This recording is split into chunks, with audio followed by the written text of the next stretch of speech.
Ya tenemos al director general de SADAIC, al doctor Guillermo Campo. Doctor, ¿cómo le va? El doctor Delía, el doctor Trindade y todo el staff de aquí de Radio del Plata. Buenas noches, ¿cómo anda? ¿Cómo están ustedes? ¿Cómo andan? ¿Bien? Bien, bien, doctor. Gracias por estar con nosotros un ratito. No, ¿Qué opina de esto, doctor, que el presidente de la Nación eliminó el cobro del derecho de autor por la reproducción de música y películas en el ámbito privado? bueno, creo que, bueno, en primer lugar, obviamente no comparto la decisión presidencial porque me parece que eso lo que constituye es un avance sobre derechos de autores y compositores.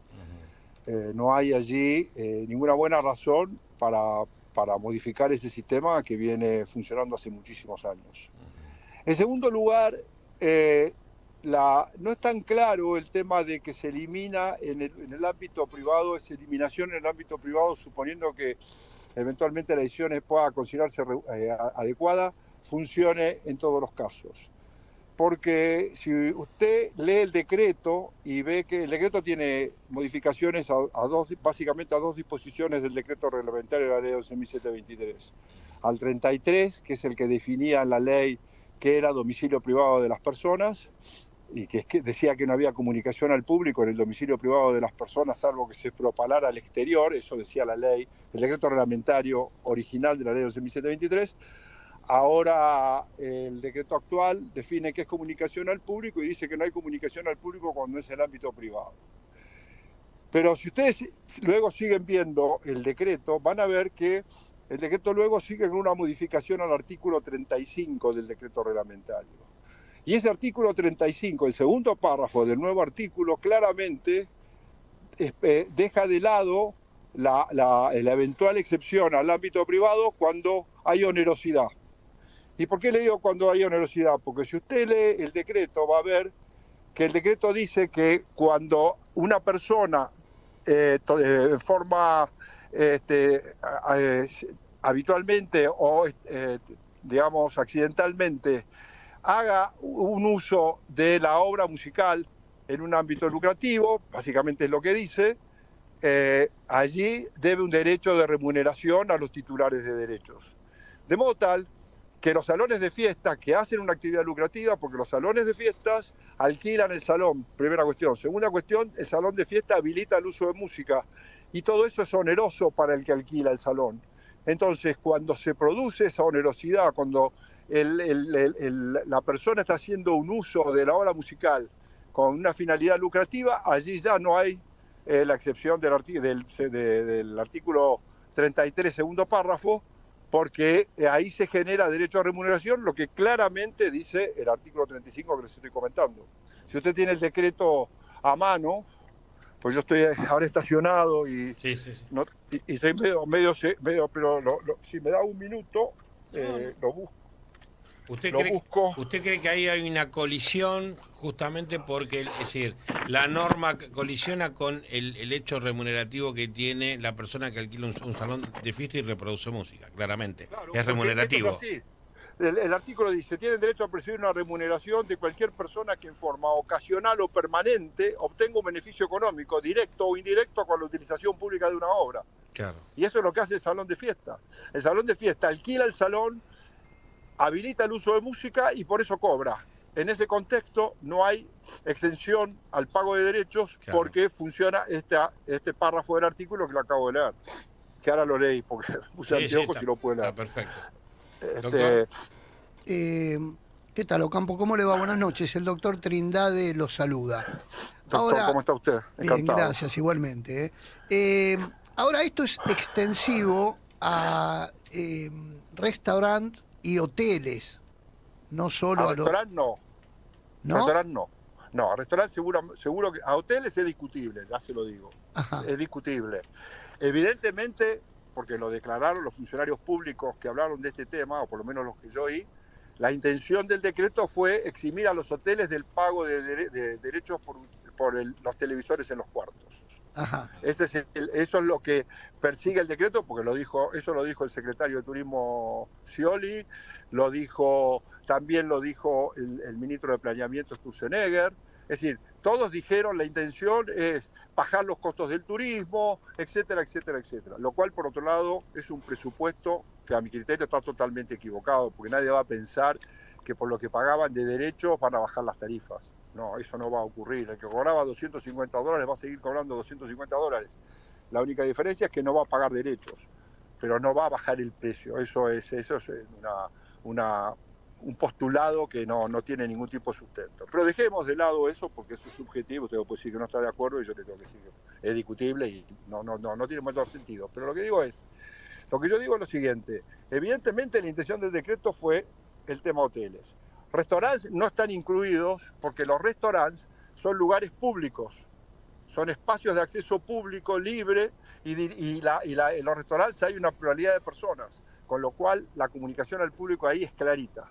Claro, pero como tiene un lucro, o sea, están lucrando, ¿sí? Porque esto se habló de cuando la música, ¿no es cierto?, se pasa en un lugar donde se lucre, como puede ser un salón de fiestas, parecería que en un resto puede pasar lo mismo, porque Sí. estamos con público que si bien no baila, pero sí va a un lugar para esparcirse, para, ¿no?, relajarse y para consumir. Coincido totalmente con usted, es así, porque esto es lo que dice el párrafo primero del decreto, o sea que los restaurantes están excluidos. Lo que pasa, excluidos, digamos, o mejor dicho, en los restaurantes la música es comunicación al público, o sea, tienen que pagar derechos.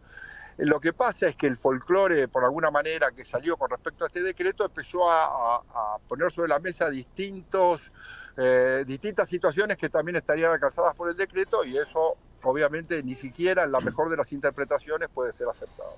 Ahora, Esto, Ocampo, ¿esto es un costo fijo, variable? Nunca entendí el tema de Sadaic, cómo era que aplicaba a una confitería bailable, diferente a un salón de fiesta. O sea, ¿qué hay un monto, hay una tabla, hay un monto estipulado para cada lugar, para...? Nosotros tenemos una tabla de aranceles que regula las distintas modalidades de utilización de música. Algunas de nuestros aranceles son a porcentaje de los ingresos de la persona que usa la música. ¿Ok? Hay otros usos, tales como los restaurantes, los salones de fiesta, que no tienen estrictamente un ingreso, digamos, no tienen establecido, por ejemplo, los salones de fiesta no cobran entrada, entra gente pero no cobran entrada, o sea, no hay una base de cálculo para el porcentaje. En ese caso lo que nosotros hacemos es, en el caso puntual de los salones de fiesta, nosotros tenemos una tabla que clasifica los salones de fiesta según la capacidad, la ubicación, etcétera, etcétera, etcétera, por estrellas. Le hemos dado una clasificación por estrellas, la que tiene mayor cantidad de estrellas paga una tarifa más alta, el que tiene menor cantidad de estrellas paga una tarifa más baja y así. O sea, que hay un criterio objetivo en el sentido de decir la tarifa es la misma para los restaurantes que tengan la misma cantidad de estrellas. No hay subjetividad en ese caso. Ahora, sí. Ahora, vamos a suponer, ¿no es cierto? Porque usted dijo derecho de autor, compositor, correcto. Esto es a nivel nacional.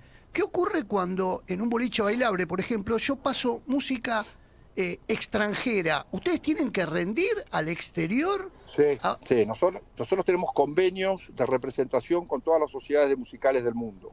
Ajá. Esos convenios de representación significan que, por ejemplo, le doy el ejemplo de Inglaterra, la sociedad inglesa representa el repertorio argentino en Inglaterra, en el Reino Unido, y nosotros representamos el repertorio inglés en la Argentina. Entonces, cada obra inglesa que nosotros identificamos y valorizamos, le mandamos la plata a la PRS, que es la sociedad inglesa. Y viceversa, cada obra argentina que la PRS identifica, nos la manda a nosotros. Así funciona el sistema. Es un sistema de red. De reciprocidad. De reciprocidad, y es una red, porque la única manera de poder hacer gestión de derechos de obras musicales, por lo que es la especialidad del uso de obras musicales, porque la obra musical tiene una característica, es un intangible.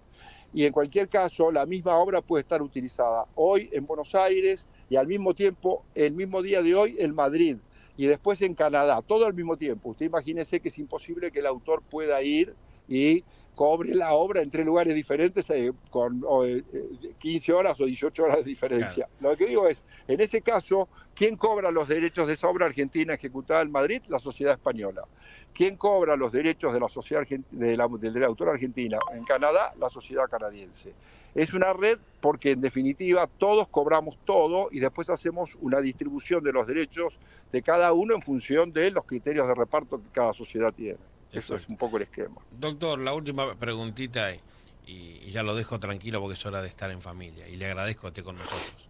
No, si les soy franco, están oyendo, la gente está oyendo esto, pero acabo de jugar un partido de fútbol. Le cuento. Javier Lanari, lo conoce, un periodista Sí, que hoy está en el gobierno, ¿sí?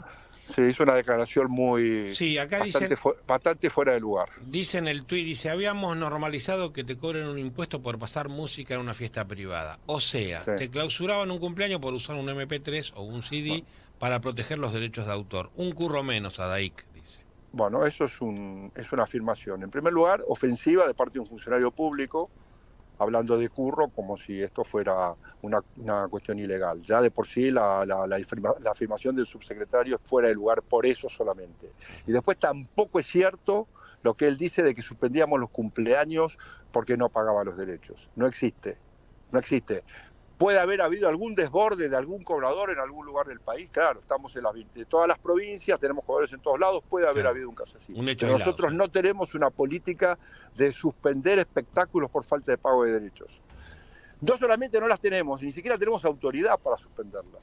Porque si nosotros pretendemos suspenderlas, no tenemos facultades para interrumpir una fiesta, sea pública o privada. Tenemos que ir a pedir auxilio judicial o reclamar luego el pago del derecho correspondiente. Así que la afirmación de Lanari no tiene ningún sustento, es absolutamente fuera de lugar y absolutamente inexacta. Doctor, le agradecemos que nos haya aclarado todo esto y bueno, para que la gente que nos está escuchando lo escuche a usted que representa a Sadaik y bueno, y que nos aclare un poco el panorama. Desde ya le agradezco que esté con Radio del Plata, doctor. Listo, bueno, muchísimas gracias por la llamada y bueno, ya nos veremos en algún momento. Gracias. Un abrazo grande, doctor. Hasta luego, cuídese. Gracias. Estuvimos con el doctor Guillermo Ocampo, director general de Sadaik, ¿no?